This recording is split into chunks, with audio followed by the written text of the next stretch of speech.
Krug, next position, wide receivers. What do you want to see from this group? This group, I actually think, is the most underrated in terms of training camp conversation because the top of it is so defined.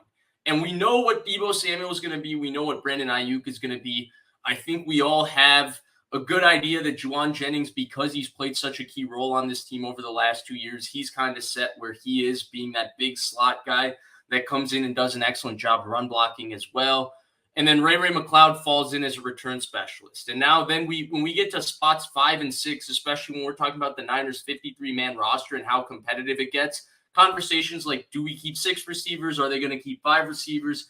Danny Gray's a third-round pick. Ronnie Bell looks like he's had a strong offseason as a rookie. Of course, you have Tay Martin, who I know Larry Krueger is a big fan of. This is one of the most interesting positions when it comes to the 49ers in training camp. So, Larry, I'm going to flip the topic a little bit and ask you 2 questions. One, obviously, what do you need to see from this group in training camp to win the Super Bowl? I know a lot of that's going to be maybe a bit more focused on those top 3 guys because they're going to be the biggest contributors to the 49ers going to the Super Bowl. But then overall, also, what do you think is going to happen? Because there's a big training camp battle here to make this roster when we get to 5 or 6 in terms of the receiver position. Yeah, and this is a big one right here. I mean, it's a big one because Ayuk says he's ready to take off, and Deebo said that he sucked last year. And so I'm really eager to see those 2 guys. I mean, these guys are dynamic. They both are setting their sights really high. Neither is satisfied with what they did last year, and both of them did a lot. So, which of those guys can both of them or either of them or neither of them get to that next level? That to me is the first thing I'm looking at. And then, you know what? Even though there's a bunch of bodies here, I'm really honing in on just a couple guys, and that's Danny Gray, Tay Martin, and Ronnie Bell. I don't think Winstead or Newsome are really NFL receivers. I think Willie Snead is a practice squad veteran who could be good for the room, but he's not a true difference maker. He's more of a depth piece and a continuity piece. I think Ray is already a proven entity. He is what he is. I think the same thing about Conley. So I'm really looking at the 2 starters, Ayuk and Deebo, and then I'm looking at Danny Gray. How dynamic can he be in year 2?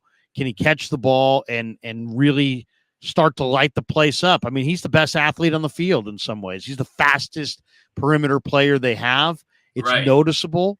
And I'm looking for him to make a major step forward. And then I'm looking for Ronnie Bell and Tay Martin to take Juwan Jennings' job. You know, Jennings a free agent at the end of the year. I don't think they're going to pay him.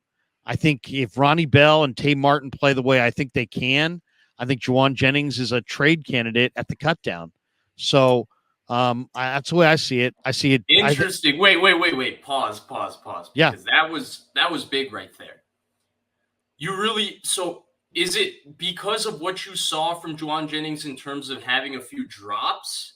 No, nothing. Or it's just, hey, I've seen Tay Martin, I've seen Ronnie Bell. I just like who these guys are today. Not even 1 year from now when we all think Juwan Jennings will be gone because he's no longer a restricted free agent, and the Niners, I don't think, can afford to pay him. Just looking at the money Allen Lazard got, for example, this offseason. But you think that they might actually even look to move him this year? It's an interesting conversation because I think they put a 2nd-round tender on him, if I remember correctly, which I think pays him like $3.5 million. I'm doing this all off the top of my head. So if I'm right, come on, give me a pat on the back. If I'm not right, remember it's off the top of my head. But yeah. So obviously they clearly see some value there. But you feel like what you've seen over the last 2 days, over the first part of this offseason, not the last 2 days, excuse me. And this is really important. You feel that strongly, use the 49ers word, convicted in Ronnie Bell and Tay Martin. That's big. Yeah, I mean, to me, it's a 5-man receiver group, so it's going to be very competitive, and it's going to be Ayuk and Deebo for sure. I think Danny Gray and Ray for sure. So then, based on that means that it's a competition for one spot, and you've got Ronnie Bell, Tay Martin, Juwan Jennings, Chris Conley, Willie Snead. You know, those are the guys. Right. And I personally think that, Jennings they're not going to extend him. To me, Jennings has to reach a different level than where he's been at. Otherwise, he's going to be a trade candidate. If he gets Okay. to a different level and pushes past Ronnie Bell and Tay Martin and really demonstrates, better ball skills, quickness, better agility, that he's emerging as a difference maker, then maybe Juwan's spot is set. But I look at it as Debo and Ayuk, Gray and Ray, and then a three-man competition most likely between Ronnie Bell, Tay Martin, and Juwan Jennings for one spot. And the advantage that he has is experience, and the advantage that they have is inexpensive contracts. And Uh, I think that's the way it's going to go. I mean, I think Newsom and Winstead and Snead and probably Conley are probably on the I think outside looking Snead. in. So they kept Malik Turner at the beginning of the year last year on the practice squad, and then Snead ended up coming in and I think becoming that guy. And so I think Snead and Conley are really battling it out to be the veteran on the practice squad. I think their battle is separate. And then the other guys you said, Newsom, Winstead, I think they're kind of in a battle as well to make the practice squad, but as the young guys. And so I think that battle exists. I have two more things on this topic. First, on the idea of trading Juwan Jennings, it's not impossible, right? The Niners did this in 2017, right? They extended Jeremy Curley, who was coming off a strong season, leading the team in catches in 2016. They extended him in 2017. And then I think they traded him in preseason after 2 weeks of preseason because one fifth-round pick named Trent Taylor was killing it for the 49ers, and they really loved what he was doing. So they got rid of Jeremy Curley, or I think they cut him outright, actually. They didn't trade him. I think they cut him outright. Again, off the top of my head, so don't quote me. But I think they cut him outright. And so they did do this at the slot position. So we know this is a decision they're not afraid to make. I have a different angle to this question because I feel like we focused on Jennings, but there's another veteran on this team on a 1-year contract. Now they bring completely different skill sets, but we know that Ronnie Bell is going to have an opportunity to return punts as well in preseason and all of that. Do you see a player perhaps overtaking Ray McCloud as the returner, where now McCloud becomes expendable from that standpoint?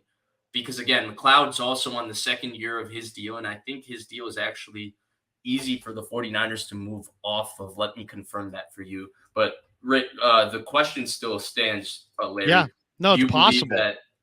It's Do you totally see that possible. skills from Ronnie Bell? The special team coach really, really gushed about Ronnie Bell and his ability to catch punts and kickoffs and contribute as a return man on special teams. So that's definitely a factor. I just think Ray's a little bit more dynamic, and I think he's a terrific gadget player. And I just think that when you really look at it, Juwan Jennings, Ronnie Bell, and Tay Martin all play the same role within this offense. They're the continuity piece receiver that keeps the offense on the field by making those tough contested catches in a crowd. And Right. Jennings has a major advantage because he's like a proven entity, but that also gives him value around the league.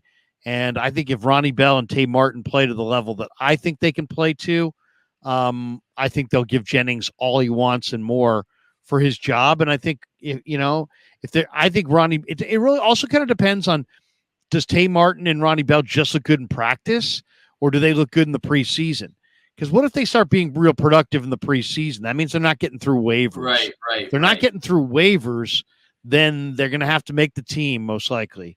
And I just think also Jennings, if Jennings looks pretty good, but the young guys, Tay Martin and Ronnie Bell, look really good, I think they could get a day 3 pick for Juwan Jennings, and I think they might do it if Bell and Martin look good enough. So a couple of things I wanted to add to this, right? One, McCloud has no more guaranteed money on his contract. Now, I do think you brought up a very, very important point with McCloud, and that is that he's the only one with the similar skill set to Debo in the sense that he can do the ball carrier stuff. Ayuk can do it too, but for whatever reason, they're not really hell-bent on putting the ball in Ayuk's hands that way, though he's also terrific after the catch, right? They don't really throw him a lot of bubbles, tunnel screens. They don't really do that kind of stuff with him. Not as many end arounds, jet sweeps, that type of stuff, even though he's pretty spectacular with the ball in his hands as well. And then the other thing I think that's going to be important in the Jennings conversation is I think Tay Martin and Ronnie Bell are going to prove they can block like Juwan Jennings. And I think that's going to be something we're going to see in the preseason, right? Do they bring that same attitude, that tenacity? Because that's very important in what Jennings brings, right? The two things he really brings is that he's an excellent separator versus man coverage. It's not that he's fast, but he just has a feel for how he times and speeds his routes and how he uses his body to create good leverage. He's very, very good at attacking leverage. And then the other thing is actually three things. He's also very, very good after the catch in short areas. He's not elite getting excessive yards after the catch, but if you throw it to him 2 yards short of the stick and he's got a guy to beat to get the first down, he gets it 90% of the time. And then the final thing is he's a terrific blocker.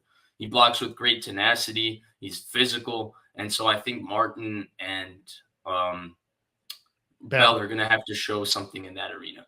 Larry, the one other player that impacts this position, and there are situations, Vish, where other positions impact other positions. I think Braden Willis is such a tenacious blocker and such an intriguing tight end candidate that he could do some of the things that they've used Jennings for. So if they decide they want a younger, cheaper player, there's another guy that could do some of the things that Jennings does.